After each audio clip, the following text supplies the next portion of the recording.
Magandang araw muli at magpatuloy tayo sa pag-aaral ng salita ng ating Panginoon. At ngayon ay ipagpatuloy natin yung topic natin dun sa ating series ng Kristiyanong Wais.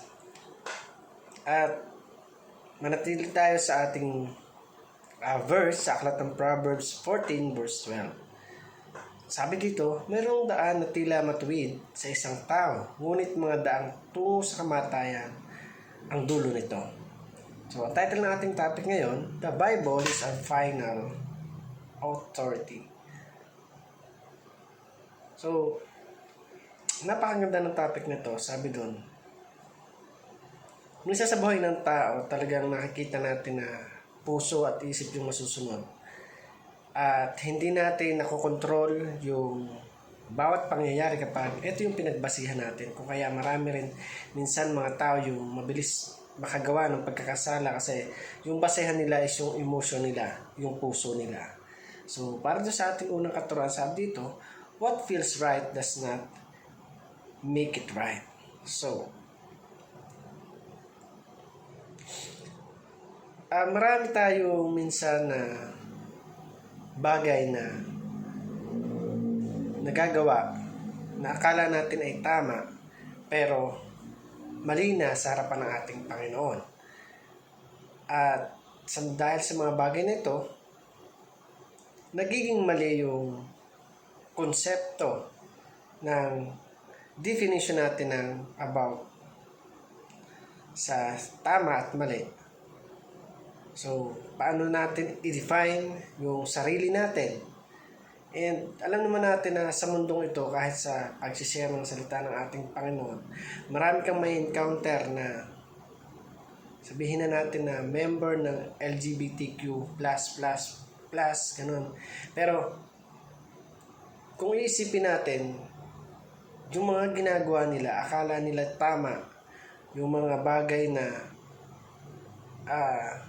nakakasanayan nila, akala nila ay normal lang, o wala lang, pero ito ay malaking question sa ating Panginoon, o questionable ito sa ating Panginoon na iniisip kasi ng iba na magpapalit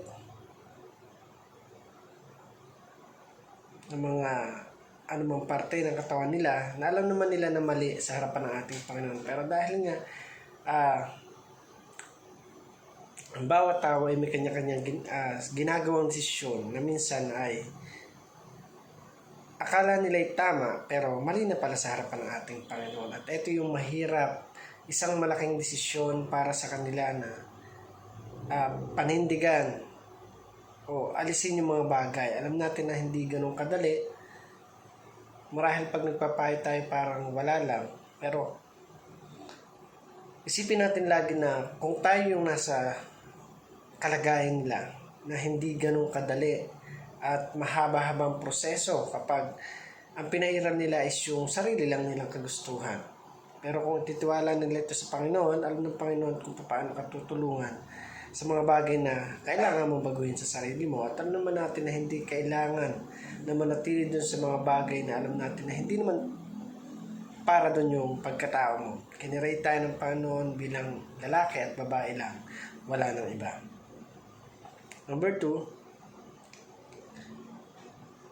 God's word is our final authority. So, yung salita ng Panginoon, siya talaga yung nagtuturo sa atin ng tamang lalakaran ng bawat isa sa atin. At yun talaga yung kahihinat na ng buhay ng bawat isa.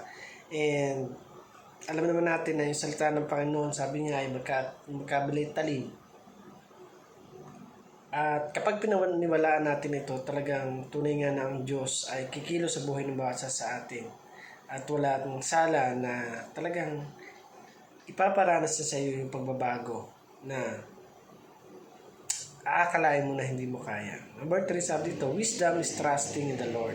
So yung pagkakaroon ng wisdom, ito yung pagtitiwala mo sa ating Panginoon at hindi doon sa mga bagay na meron lamang sa libutan ito. Pagkat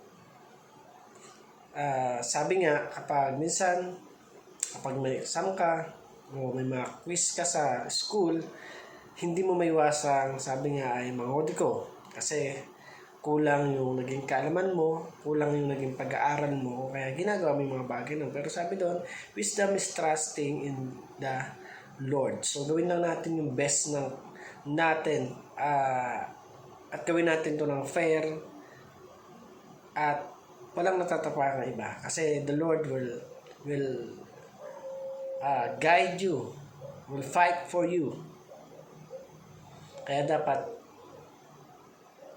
hingin natin sa Panginoon yung wisdom.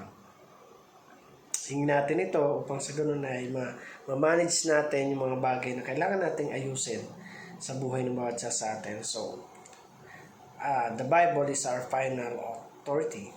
Para naman po sa ating application, do not trust your heart and devotion. So, minsan kasi, kapag nagtitiwala tayo dun sa puso, yung mga bagay na akala natin na tama, pero kung titingnan mo, ay mali sa harapan ng ating Panginoon. Marahil ang hirap gawin, ang hirap isabuhay kasi maraming proseso, maraming bagay na pwedeng pagdaanan. Pero sabi nga, kapag nasa Lord tayo, never tayo gugutumin o iiwanan ng ating Panginoon. So, kung gusto mo na maging maayos, even your spiritual life, so do not trust your heart and devotion. That surrender to our God and ask God for para mabigyan ka ng advice ng ating Panginoon at alam naman natin ang Diyos ay sabi niya, saan ka man naroon ay nandun din siya. Number 2, make decision based in God's Word. So, sa paggawa natin ng ating mga decision, lagi natin isubmit ito sa ating Panginoon bago natin gawin. Malaman nila na yung bawat desisyon na ginagawa mo ay dahil sa mahal mo ang ating Panginoon. So, marami tayong dapat gampanan, marami tayong dapat ayusin sa sarili natin. At sabi nga, sa number 3, do the right thing and trust God for the result. So, ito yung mga nangyayari minsan sa school natin. Yung may mga kodiko, mga sanay na sanay, nakapag-exam, nakatagilid, nakataas ang paa. So, alam ng Panginoon at nakikita ng Panginoon yung ginagawa natin. Kaya huwag tayo mag-expect ng napakataas na score. 3 is